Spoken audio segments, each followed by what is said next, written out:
democracy should be capable of protecting, defending itself against those who are using the very tools that it provides and the very freedoms that it bestows upon the people in order to destroy it from within. Hello and welcome to the GZERO World Podcast. This is where you'll find extended versions of my interviews on public television. I'm Bremmer, and today we are looking at the social and political instability that has rocked Israel for the past several months and shows little sign of abating. When Prime Minister Benjamin Netanyahu pulled off the political comeback of a lifetime and returned to office late last year, he attempted to pass a series of controversial judicial reforms. The legislation would give the executive branch full control of the Supreme Court's composition and allow the Knesset, Israel's parliament, to overturn court rulings with a simple majority. The move sparked outrage across the nation as hundreds of thousands of Israelis flooded the streets of Haifa and Tel Aviv and Jerusalem. In late March, Netanyahu blinked, promising to delay any such vote until after the Jewish holidays. But with the Knesset reconvening this month, both Netanyahu and the country he leads may be heading to a breaking point. To help me sort it all out, I'm joined by a man who has been in the hot seat himself and is an outspoken critic of Netanyahu, former Israeli Prime Minister Ehud Barak. Let's get to it.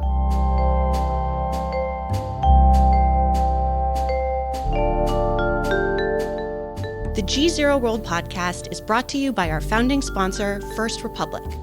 First Republic, a private bank and wealth management company, places clients' needs first by providing responsive, relevant, and customized solutions. Visit firstrepublic.com to learn more. GZERO World would also like to share a message from our friends at Foreign Policy. An endangered porpoise, a fish whose bladder fetches tens of thousands of dollars on the black market. The highly desirable and delicious colossal shrimp.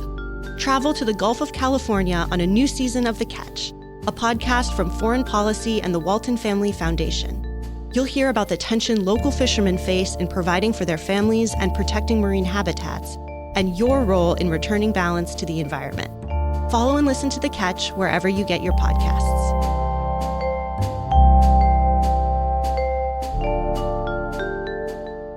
Former Prime Minister Ehud Barak, so good to see you, sir. Thank you for having me. So much to ask about, and I want to start with the domestic political situation. Of course, the Knesset is back in session, and that means with it the status of this incredibly challenging judicial reform.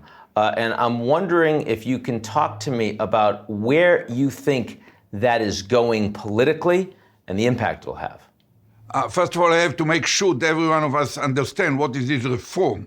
What they call reform was defined by our Supreme Court chief, a lady named Esther Hayut. She defined it as an attempt to crush the independence of the Supreme Court and to push Israel out of the family of democracies. That's not just a reform. And to mention to all the audience that in Israel there is no constitution, no two layers at the House or Senate, something like this, no veto of the president, no filibuster, no checks and balances, nothing. The only thing that makes Israel a democracy, not a de facto dictatorship, is the fact that we have an independent, professional Supreme Court. That's all. So before you answer then the question, since you've articulated that, one thing that of course, the audience also needs to know about Israel is that it's not a two-party system; it's a multi-party system. Yeah.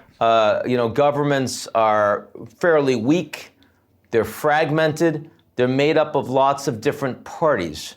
And in that regard, does it mean as much for any executive to have control over the appointments in the judiciary as it would in a country where the parties and the governments are much stronger? It's Netanyahu usually try to convince, especially in North America, that it's just a slight modification, make the Supreme Court judges elected by politicians, like in the United States, and having an overrule clause in the Constitution, like in Canada. But it's totally different. In our situation, the legislative branch is already fully enslaved to the executive one. There is not a single law in the Knesset that can pass if it's not supported by the government, and the Knesset for years does not really oversee the actions of the government. So we have only two branches, and even the judicial one, is extremely fragile because it's based only on the independence of Supreme Court. There is no other mechanism to separate it or to put any checks and balances. That's what makes the whole thing important. Now, what we face is basically a regime change, which the government initiated 4 months ago, top-down, well-prepared, everything legal, everything according to the protocol. We are defending democracy. What political science department will tell you that democracy should be capable of protecting, defending itself against those who are using the very tools that it provides and the very freedoms that it bestows upon the people in order to destroy it from within. And against this, there is a spontaneous civil kind of resistance movement that cover all the leading groups of every aspect of our life, not just former judges, but former generals, special forces, pilots in the Air Force, and cyber warriors, and shrinks, and academics, and social workers, and teachers. Everyone is against it. We already are over 400,000. It's equivalent probably of 15 million Americans going to the street every weekend for 17 weeks now. Right. Again, we're talking about 5% of the Israeli population, basically, on the streets every weekend in response. I mean, it's a staggering display of social force. This movement. I mean, Israel has seen nothing like this since its independence. Never. We had never seen something like it. It's inspiring. It's moving, inspiring. I am one of the people, more harshest critic probably of Netanyahu, and support this movement from day one behind the scenes. I did not expect it to be so powerful and creative. And at a certain point, Netanyahu decided to fire his Minister of Defense because the man, out of his responsibility, demanded that the cabinet will convene in order to discuss what he called apparent and imminent risk to our security. But he's now back. That minister was never actually sacked. He was fired, but the letter that makes it legal was never sent because within few hours there were hundreds of thousands of people, including many opponents of this minister, in the streets say up to now. So basically it was blocked by the resistance of the protest, backed by the response to this regime change in the world, the economic world, the financial world. Moody's changed its prediction about Israel from positive to stable, and the Americans probably behind closed doors are telling Netanyahu, relax, calm down. So he delayed. He basically punted, right? I mean, he didn't stop the reform. He said he was delaying it. And now are we not back exactly where we were a couple months ago today? No. We are in a much worse situation. He delayed it, but he's already walking into this new kind of discussion under the president's sponsorship. But in the discussion, he walks basically with a loaded and cocked handgun to the temple of the democracy. In the meantime, when they refused to stop the legislature, they passed already 8 different laws. Each 2 of them makes Israel de facto dictatorship, and one of them even had been put on the table of the Speaker of the Knesset, which means that tomorrow or next day or in 2 months, every working day of the Knesset, they can make it passing the second and third final reading within 6 hours. So that's not a normal kind of negotiation. And what we, the protest, argue that we cannot really make an open-minded discussion of the needed reform. No one denied that there are need to reform, that there are need to correct any aspect of our life after 75 years, but there is no way to enter it with the handgun loaded and cocked. And that's what we in the protest understand. So despite the protests, I mean, you got a delay, but my point is that the state of this so-called judicial reform today is, at least from Netanyahu's perspective and his coalition government's perspective, intended to still go ahead. Is that correct? They're not going immediately back. They have to pass a budget. Without passing a budget in 4 weeks from now, government is go out and there are new election. So he had to focus on this. He had to satisfy his supporters for this unholy alliance that he created in order to impose this legislation, which basically is not coming for any vision of better Israel. It comes from his problem in a criminal court case, and he joined hands with another already convicted minister, and with the ultra-Orthodox parties who need their turf, their part of money, without participating fully in the burden of promoting the country. So this unholy alliance, everyone needs his legislation, and there might be some problems around passing the budget. But it will be renewed. It reminds me of Kaczynski in 2015. He had some too heavy protests, so he stopped for some 2 years, stretched it over more incremental strategy, and ended up with de facto dictatorship. We are not going to go there. This leader, he represents, you call it an unholy alliance. It is, of course, a group of parties that together do reflect the will of a large section of Israeli society. I mean, they won in a democratic election.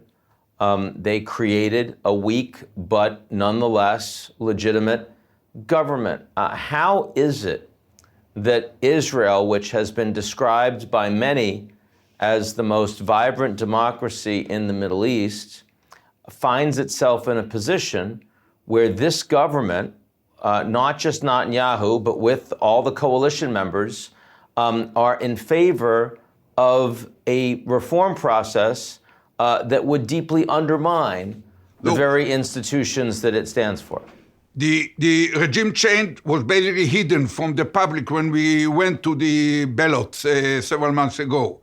Bibi stated before, during, and after the campaign that he will be focused on 4 issues or 5 issues: Iran, Saudi Arabia, the option to have a breakthrough with them like the Abrahamic Accords, the shortage of housing, and cost of living, which is very high in Israel, and the governance, the level of criminal activities, murders, and whatever in the streets. He doesn't do anything about it. There was no government in our history that destroyed the economy is on the verge of abyss. The security is a very sensitive, fragile situation.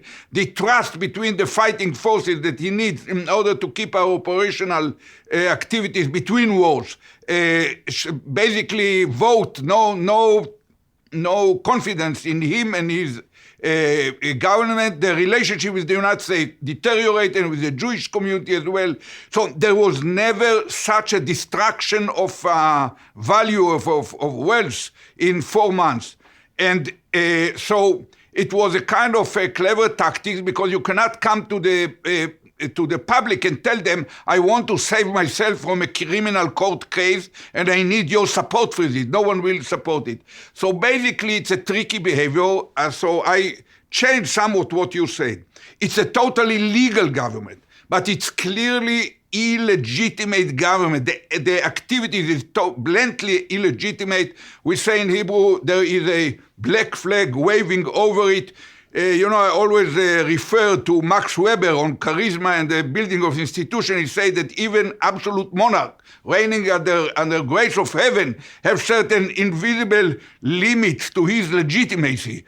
It started with King Charles, not the present one, the one some 350 or 70 years ago. And later on with these the French monarchs whose wife thought that if they don't have bread, they probably try brioche and ended up both beheaded. So I don't envision beheading anyone, but basically they're acting beyond their legitimacy. They have legitimacy to announce war, to sign a peace, to build infrastructure, to operate their priorities. They don't have and cannot have the authority or legitimacy to change the rules of the game and the rules by which our democracy is acting. And the best example is the demands of the pilots. They basically said, we have a contract with democracy. We are ready in a short call tomorrow morning without any early notice to come and to fly over the skies of the whole Middle East, risk our lives. Sometimes we are bury some of our comrades at the service of a democratically practicing government, even if we dispute their policies, including the policy behind the mission we are asked to execute. But we cannot and will not volunteer to serve any dictator or de facto dictatorship. And we don't look at nuances. We don't call it illiberal democracy. So I want to understand, what do you think, how is it that ultimately this change in the way your country's judiciary runs, how is that ultimately prevented from being changed? What happens that stops this reform? Look, if Netanyahu will start next week or next month or 2 months from now, it doesn't matter. He will start to pass those laws. They will be immediately cancelled by the Supreme Court, even if the content of the law has to do with the way that the Supreme Court judges are nominated. They will not hesitate. They will cancel it. They will cancel any such law. Once they cancel it, it's a clear constitutional crisis with no constitution, right. Because what I call the gatekeeper, the head of the Secret Service, the head of the police, the head of the armed forces, the head of the Mossad, they might get contradicting orders from their superiors in the government and the Supreme Court. And I'm confident that they will follow. I happen to know all of them personally. They will follow the orders of the Supreme Court.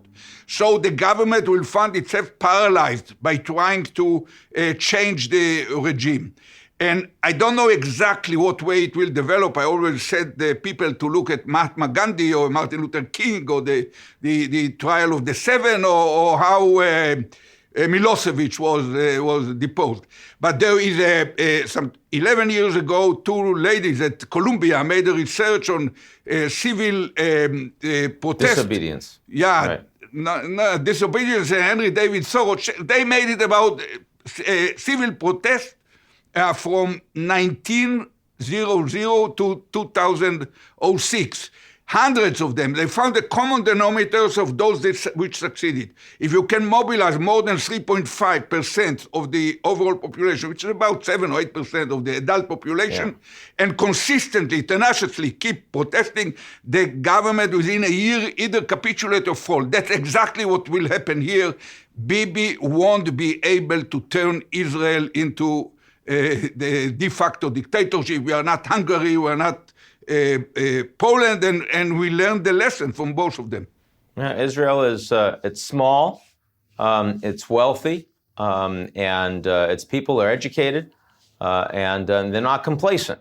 So, I mean, that is those are obviously important things. So, I think a lot of viewers in the United States, they're used to whenever there are big demonstrations in Israel, they assume it's about the Palestinians. It's not about the Palestinians this time, but the Palestinian issue has not gone away.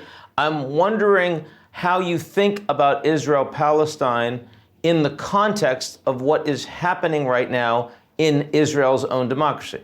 The Palestinian is most important, the biggest elephant in the room, a mammoth. and we have other two elephants. One of them is the relationship of religion and state, and the third one is the huge gaps in opportunities and results for Israeli kids from all sectors of the society. And I think that all these elephants, however important, and they are not less important than the one we're dealing with, should be put on the shelf for the meantime, because if Israel turned into the dictatorship, de facto dictatorship, none of this could be discussed even, not to mention decided. Right-wing government led by this unholy alliance will try to kill the Palestinian Authority to encourage the Hamas and hit them because they are good, so to speak, enemy. So there is no way, and the same apply to religious, the religion, the synagogue and the state. You cannot decide all these issues. We need the newly emerging line. For 20 years, Bibi succeeded in following Arthur Finkelstein, the kind of late Arthur Finkelstein, who said that in Israel, politics is not about right, left, capitalist, socialist, conservative, liberal. No, it's about two questions. One inward-looking, the other outward-looking. Inward-looking, are you first Israeli or Jew? If you first Israel, you are left. If you are first Jew, you are right. Second, outward-looking. Do you love or hate Arab? If you love Arab, you are left. If you hate Arab, you are right. Now, and under this Finkelstein dividing line, the right wing wins and it grows from year to year. But now emerge under this crisis a new line between those huge majority, including Likudniks and Orthodox people, religious people, and so on. Those who believe in the supremacy of law, in the values of the Declaration of Independence, which is our equivalent, so to speak, of constitution and democracy. And those people who are against democracy, against rule of law, against the Declaration of Independence, under this new dividing line, we are the majority. We have to use it, to translate it into political movement, into kind of a crystallized constitutional moment when we will have an opportunity either to define a constitution or at least to have a basic law, heavily protected basic law about legislation, the rules of the game, not the content, the rules of the game should be protected, secure, together with a charter of human rights and the rights of the individual. Ehud, I think a lot of our viewers will be surprised that Israel doesn't have a constitution. Explain how that came to be.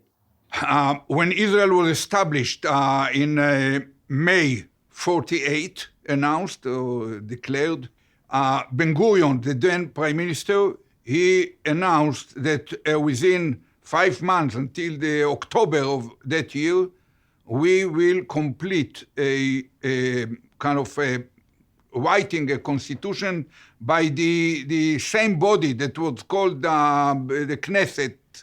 And only after this constitution will be established, there will be election which will lead to the new Knesset legislative branch. So by October, we were deep into a war that had not yet been fully decided against 5 Arab militaries of neighbors. So Ben-Gurion decided to delay it. He delayed it with some kind of interim arrangements and announced the Knesset ceasing to be the kind of convention for constitution and becoming legislative body. It became very convenient and we faced huge challenges immediately afterward. 650,000 Arabs left what became Israel during the war. And at the same time, the 2 years afterwards, 650,000 Jews came from the whole Arab world into Israel, doubling the amount of the population. It was a huge challenge, and the very poor economy, still very weak army, embargoed by both the United States and Europe. So we didn't have time to do it. And somehow, out of common sense and judgment and certain humbleness, humility among the leaders, we operated without constitution based on common sense. You don't go to the extreme to challenge the very idea that we agree on certain arrangements. So it worked for 75 years, and it should be corrected now. I hope the situation out of this crisis will enable it. I'm not sure even of that. The final question I want to ask on this, just to put a pin in it, is, as I said at the beginning, one thing that I understand about Israel is it's not run by one party. It's run by a number of parties that they have to compromise, and those governments do not last very long. Over the past 5 years, we've had so many elections in Israel, so many different coalitions. Isn't that ultimately also part of the strength of Israeli democracy? No, it's part of a weakness, deep weakness. It's the most severe crisis in the establishment of the state. 5 different elections within less than 4 years is a kind of a syndrome of a malaise, of disease. And the disease all has to do with Netanyahu's kind of effort to get out of the corridor, these corrales of his criminal court cases. This is a system where 97% of criminal cases ends with a guilty verdict. And even if it's clear it's guilty verdict, you have to, for sure, leave politics forever. So he will do whatever it takes to get out of it. That's the only reason, nothing with vision, nothing with the interest of the public, not with the security of Israel or its economy. It's nothing. It's personal issue to get himself out of this court case that caused Israel to go through already 5 elections, and probably a 6th one in a year or so. Before we close, you did mention security, and you said Israel's in a precarious situation in terms of security right now. And of course, I understand what that means when you have the Minister of Defense and many of the soldiers and the generals and others that are saying we're not going to serve in our military if this government proceeds with this reform. I get that. But at the same time, we have had the Abraham Accords. Israel has a much more open relationship, more constructive relationship with the Gulf Arabs today than they did 3 years ago, 5 years ago, 10 years ago. Also, now that the Iranians and the Saudis have concluded a China-brokered deal, and the Chinese have made clear that they don't want the Iranians to develop nuclear weapons. The Saudis feel the same way.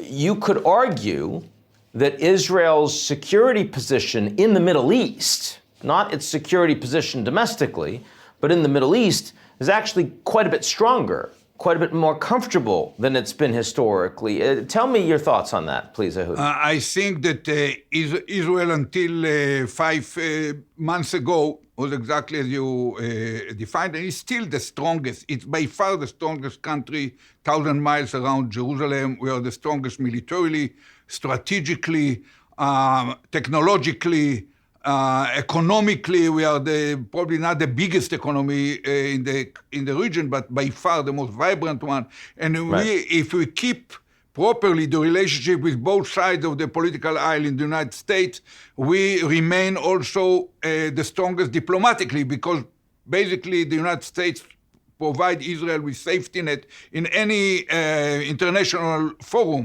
from the UN Security Council to anything else.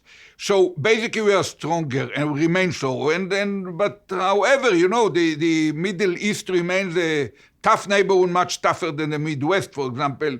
And still there is no mercy for the weak, no second opportunity for those who cannot protect themselves. When I was in uniform most of my life, I used to say that we are a villa in the jungle. Inside your villa you can enjoy your jacuzzi or classical music, but when you go out, you have to be ready to pull the trigger within a split second, otherwise you won't survive.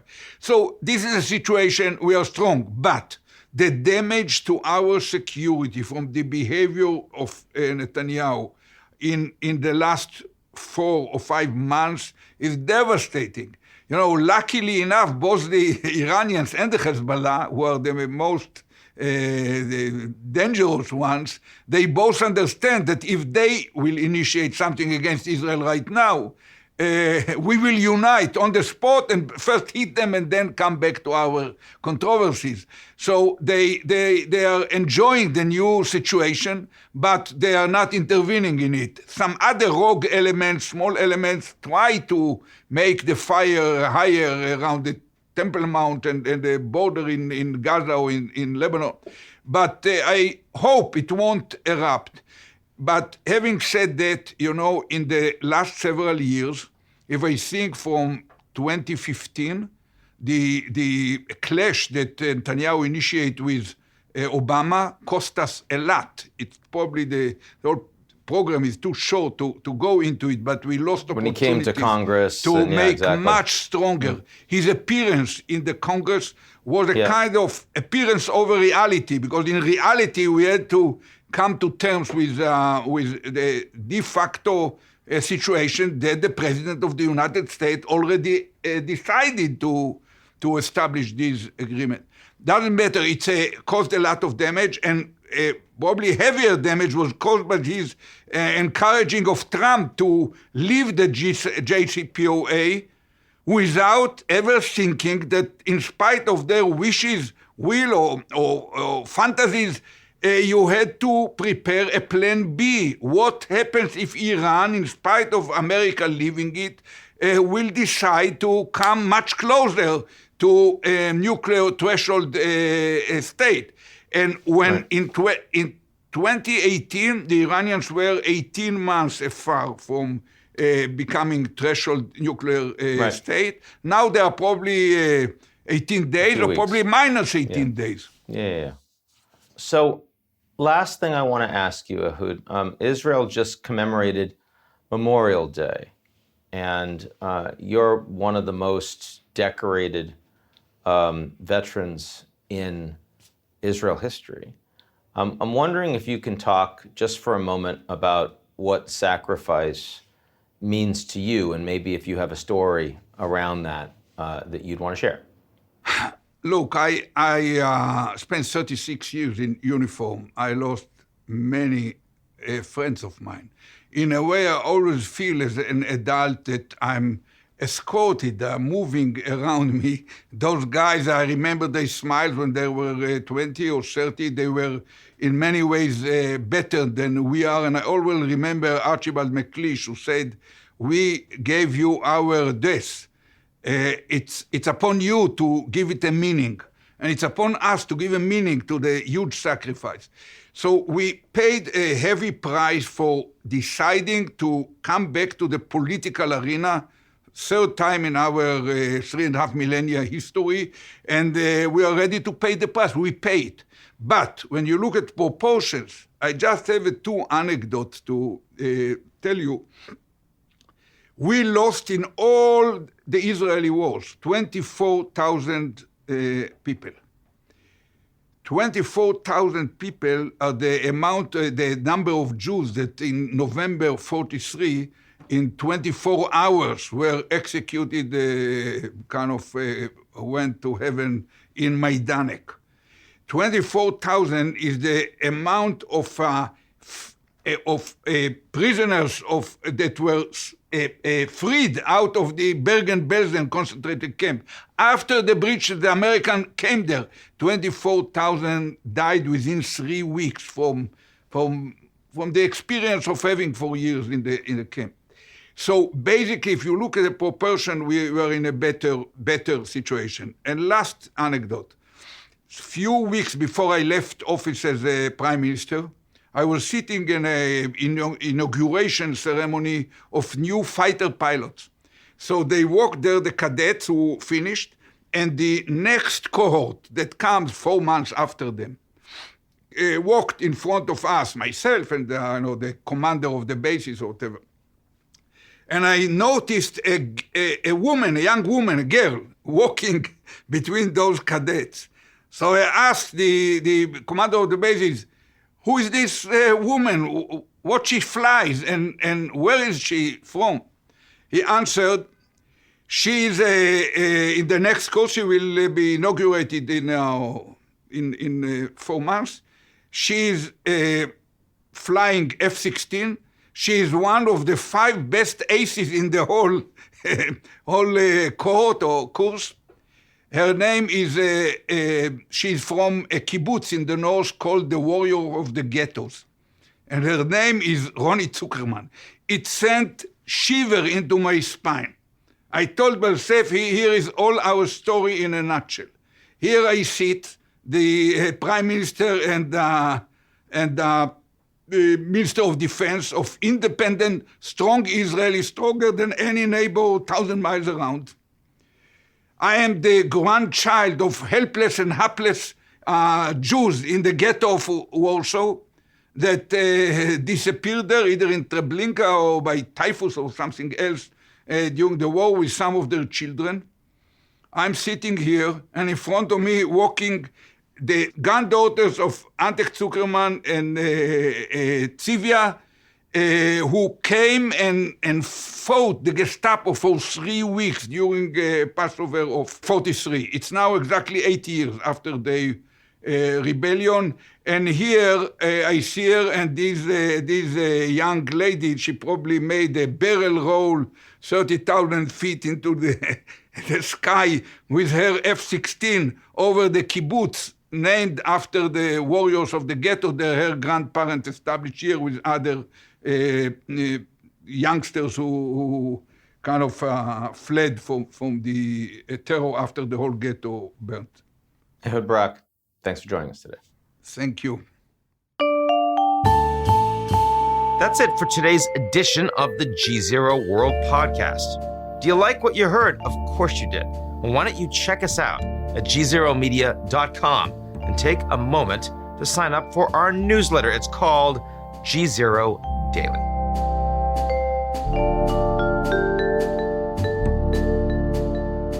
The GZERO World Podcast is brought to you by our founding sponsor, First Republic. First Republic, a private bank and wealth management company, places clients' needs first by providing responsive, relevant, and customized solutions. Visit firstrepublic.com to learn more. GZERO World would also like to share a message from our friends at Foreign Policy. An endangered porpoise, a fish whose bladder fetches tens of thousands of dollars on the black market. The highly desirable and delicious colossal shrimp. Travel to the Gulf of California on a new season of The Catch, a podcast from Foreign Policy and the Walton Family Foundation. You'll hear about the tension local fishermen face in providing for their families and protecting marine habitats, and your role in returning balance to the environment. Follow and listen to The Catch wherever you get your podcasts.